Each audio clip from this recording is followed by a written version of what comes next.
vision du domaine du sport avec des intervenants qui viennent d'horizons différents. C'est le moment de poser vos questions sur vos interprétations de ce secteur sportif, secteur économique ou secteur public, et vos questions sur le service public de formation. Monsieur Angers.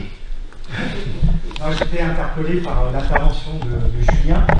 C'est la question, c'est la remarque face à cette massification, et où la société, le marché du travail n'offre pas un niveau de rémunération, n'offre pas un marché d'emploi qualifié de rémunération, face aux besoins énormes dans la société, notamment dans l'éducation à tous les niveaux, sur la question de la santé et par rapport à tout ce que les services publics de toute nature, nationaux, locaux, nécessiteraient. Pourquoi le politique n'organise pas un marché du travail qui crée plus d'emplois qualifiés? Parce qu'on revient à c'est la responsabilité, plus d'emplois qualifiés et mieux rémunérés. Et donc là, je vais le dire, mais le marché du travail est organisé actuellement d'un point de vue capitalistique. C'est-à-dire, il y a des besoins, mais on augmente le niveau de qualification, mais les rémunérations ne suivent pas. Voilà, point. C'est un commentaire. Oui. Non, oui, évidemment qu'on voit bien que tout ça est lié, c'est-à-dire qu'on n'arrête pas de parler de manipuler notre système éducatif pour arriver à répondre au marché de l'emploi, mais on ne parle jamais vraiment de modifier le marché de l'emploi. Or, en fait, quand on repousse l'âge de départ à la retraite, en fait, on fait moins d'emplois pour les jeunes. Quand on décide que les 35 heures c'est nul et qu'il faut plus charger les heures complémentaires, on fait moins d'emplois à tel endroit, etc. Effectivement, la situation dans laquelle on se trouve à l'heure actuelle, ce que je vous montrais avec les L3 et les ME, c'est qu'à un moment donné, ça casse. C'est tout récent, le fait que ça casse entre les L3 et les M1. Et il y a toute cette frange de licence 3 qui ne va pas être pris en master, pour lequel on n'a aucun plan. C'est-à-dire qu'on n'a pas créé d'emploi et on n'a pas créé de formation. Et c'est là où, effectivement, on ouvre un marché pour des formations privées qui vont venir. Alors, j'ai trouvé ça très intéressant, le fait qu'il y ait des gens déjà formés qui aillent aussi chercher une formation dans le privé. Pourquoi? Parce que, c'est ce que je vous ai montré sur le point graphique, on est dans une escalade. C'est-à-dire qu'il faut faut pas avoir un CV qui est adapté aux missions qu'on va exercer, il faut avoir un CV plus gros que celui du voisin. Et donc après, on va chercher de la surqualification. Et donc en fait, ça c'est plutôt pas mal. C'est-à-dire qu'au moins il y a un marché de l'éducation. Un marché de l'éducation, au moins lui, il va créer des emplois et au moins lui, il va créer de la croissance. Il y a au moins ça, quoi. Vous voyez, ça sert à rien que le public investisse trop dans l'éducation publique, parce que l'éducation publique, elle coûte, alors que l'éducation privée, elle, au moins, elle rapporte un peu, quoi.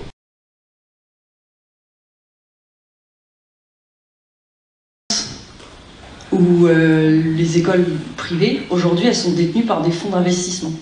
D'accord? IRSS, ça, je peux vous en parler, ça a été racheté par un fonds d'investissement, asseyez-vous bien. Châtel est derrière. Luc Châtel, qui a été votre ministre à un moment ou un autre, ou peut-être Mélis. Voilà, j'en parlais, je crois, avec Gilles, je sais plus, ou Pascal, je sais plus. Raffarin, c'est quelqu'un qui a le nez aussi dans les formations. Aujourd'hui, ils sont tous dedans en fait, faut bien se rendre compte, quoi. Alors après, la question qu'on m'a posée, je sais plus si c'était Gilles ou Pascal, c'est quoi l'intérêt pour eux? Est-ce que c'est l'argent par l'argent? Je pense que oui, il y a une part d'argent forcément. Après, il y a une part aussi de pouvoir à un moment. C'est du lobbying. Moi, clairement, aujourd'hui, je l'interprète comme ça, quoi. Après, pour avoir été sollicité par les écoles pour faire des heures de formation, les formateurs sont très bien payés. Ça dépend des écoles. Ça dépend des écoles. Ça dépend des écoles. Parce que pour les VP APT, par exemple, le mec qui se prépare après je connais un petit peu sur Caen.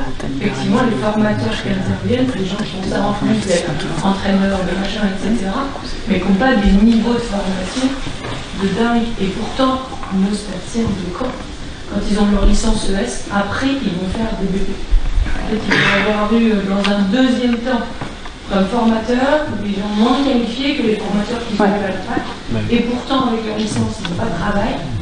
En fait, le problème du STAPS, c'est que... Ouais, mais en fait, combien d'étudiants STAPS vous avez qui sortent d'éducation motricité et qui savent même pas qu'ils ont des prérogatives de BPGEPS APT? 90% en fait. Nous, on leur dit, mais les ça bosse, les emploie pas. Ben parce qu'ils savent pas se vendre. Mais parce qu'ils savent pas se vendre. Faut savoir se vendre aussi. Il n'y a pas Et ils d'accès savent pas se vendre.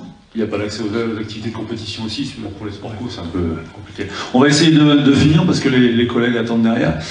Juste en un mot, ça fait quand même 25 ans, on raconte aux STAPS qu'il faut aller passer un BP pour bosser. Mais nous, Parce que, on un, ça, ils sont mais- pas compétents et ils sortent d'un lieu où ils sont mal formés. Et enfin, moi j'ai passé 20 ans de ma carrière à téléphoner à des DRJS au nom de l'enseignement sup pour leur demander de respecter les textes et d'arrêter de dire à nos sortants qu'ils ne pouvaient pas bosser. Le nombre de masters à part qui ont été passés un BP parce qu'on leur a dit qu'ils ne seraient pas employables, je veux dire, il faut arrêter de dire que les gens, ils ont été passés une formation en plus parce qu'il fallait une formation en plus. Ils ont été passés une formation en plus parce qu'on leur a quasiment imposé. Quel pourcentage représentent les subventions en fait, pour ces entreprises privées? Est-ce que le modèle est viable s'il n'y a pas de financement tel l'apprentissage ou d'autres? Je peux vous dire que le modèle il est viable, oui, ça c'est sûr, il n'y a pas de doute. Quel pourcentage? Ça dépend des entreprises. Là, je peux pas vous dire. Je peux pas vous dire parce que ça dépend des boîtes en fait. Enfin, très clairement. Aujourd'hui, avec l'apprentissage, l'ouverture à l'apprentissage, vous avez 90% des gens qui vont être sous ce format-là, mais c'est pas forcément révélateur de la bonne santé de l'entreprise, parce que souvent derrière ce modèle-là, vous avez aussi des formations où les gens ils vont faire de la préparation de concours ou des choses comme ça. D'ailleurs, je crois que c'est l'un des... C'est demain, ça. Ah bah voilà, c'est demain. Bah très bien. Donc demain, vous aurez la suite.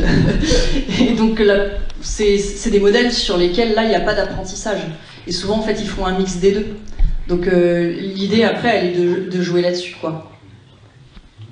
Toutes les formations, vous avez un diplôme à la fin avec une certification. Là, vous allez pouvoir être sous le modèle apprentissage. Mais c'est des formations qui, avant l'apprentissage, vivaient déjà et qui faisaient déjà beaucoup d'argent, enfin, très clairement. Et aujourd'hui, avec l'apprentissage, qui ont une prise en charge forcément qui est, ouais, en gros, je dirais à hauteur de 90%.